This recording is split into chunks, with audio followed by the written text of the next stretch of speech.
Merci beaucoup. Donc, je suis Richard Yilmaz, je suis professeur de biochimie génie biologique au lycée Pierre-Gilles de Gênes, ENCPB. Donc, ENCPB pour École nationale de chimie physique et biologie. Nous avons donc des étudiants de bac plus 1 à bac plus 3 et des lycéens. Donc, c'est un tiers de lycéens pour 2 tiers d'étudiants. Ça fait 5 ans que je suis à Pierre-Gilles de Gênes et je n'ai jamais entendu parler de l'enseignement de la bioéthique auparavant. Donc pour nous, c'était une grosse découverte. J'ai un cursus scientifique, j'étais chercheur à l'Institut Pasteur. Jamais je n'ai entendu parler de bioéthique.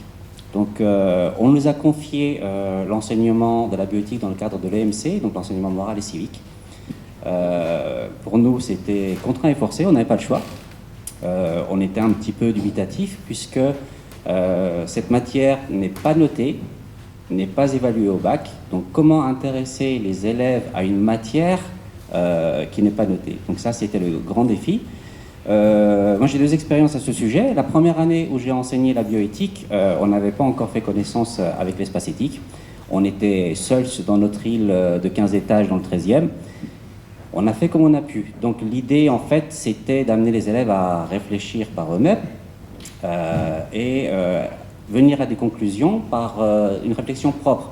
Donc là, je vais prononcer ma phrase de philosophie. Donc, cogito ergo sum, marié avec dubito ergo loquimus. C'est-à-dire, je pense, donc je suis, je doute, donc nous discutons. Donc, c'était le but, le résumé de l'intervention.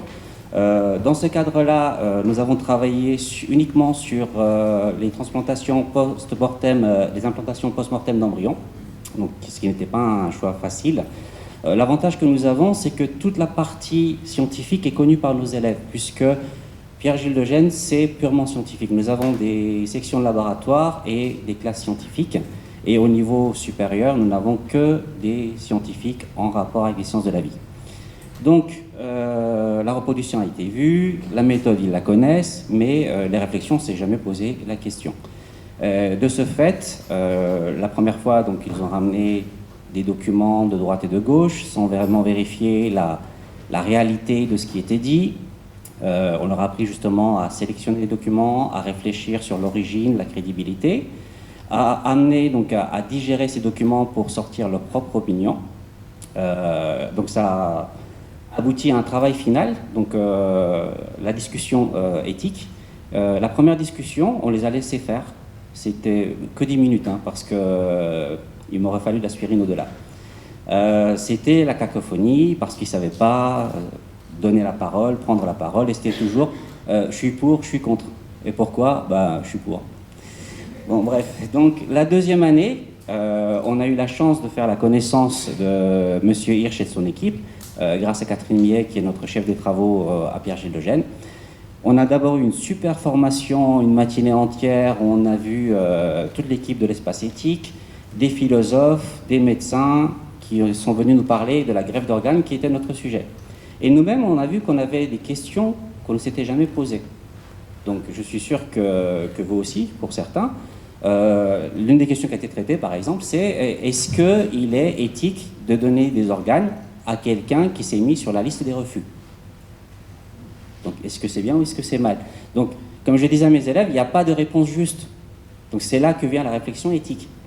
Donc on les a amenés à cette réflexion éthique. La première année, c'était un débat final entre case fermée, demi-groupe, 15 personnes.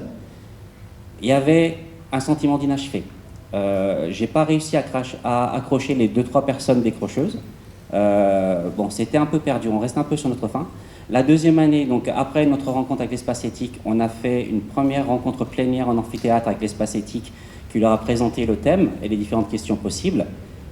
Et il y avait un défi, la restitution, sous forme écrite pour qu'il soit publié donc, sur le site de l'espace éthique et sous forme orale devant l'amphithéâtre, c'est-à-dire tout le personnel du lycée, toutes les classes qui avaient travaillé sur les thèmes. Et là, c'était génial. Personne n'a décroché, donc j'ai pu voir une évolution très importante au niveau de la pensée des élèves, de la structuration de la pensée, c'est-à-dire qu'il n'y avait plus de « je suis pour, je suis contre », je suis pour parce que, je suis contre parce que, on pourrait faire différemment parce que. Donc là, c'était vraiment très intéressant en tant que professeur. Je me suis vraiment senti comme Platon, un accoucheur.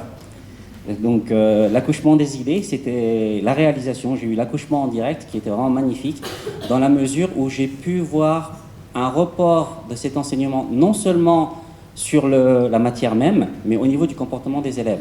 D'ailleurs, donc l'espace éthique avait fait une enquête statistique. On a vu une grande différence entre l'enquête avant l'enseignement et après. Donc j'ai pu voir que les élèves, dans les autres matières que j'enseigne, parce que je ne les ai pas seulement en EMC, je les ai aussi en biochimie, biochimie, sciences de la vie, etc., qu'ils étaient plus dubitatifs quand ils avaient un document, qu'ils réfléchissaient à savoir si c'était crédible ou pas, d'une part. D'autre part, on a plus de 2000 élèves, donc un certain nombre d'handicapés. J'ai pu voir au départ que certains étudiants étaient mal disposés, c'est-à-dire que pourquoi laisser passer une personne avec un fauteuil dans l'ascenseur alors que moi aussi j'ai cours au 15e, etc. Donc j'ai vu quand même plus de compassion après la formation éthique qu'avant la formation éthique. Donc il y a eu un progrès dans les connaissances bioéthiques, dans la réflexion bioéthique, mais il y a aussi un report sur toutes les autres matières en termes de recherche de fiabilité des informations et du discours argumentatif. Voilà. Merci de votre attention. Donc, je reste à votre disposition pour les questions éventuelles.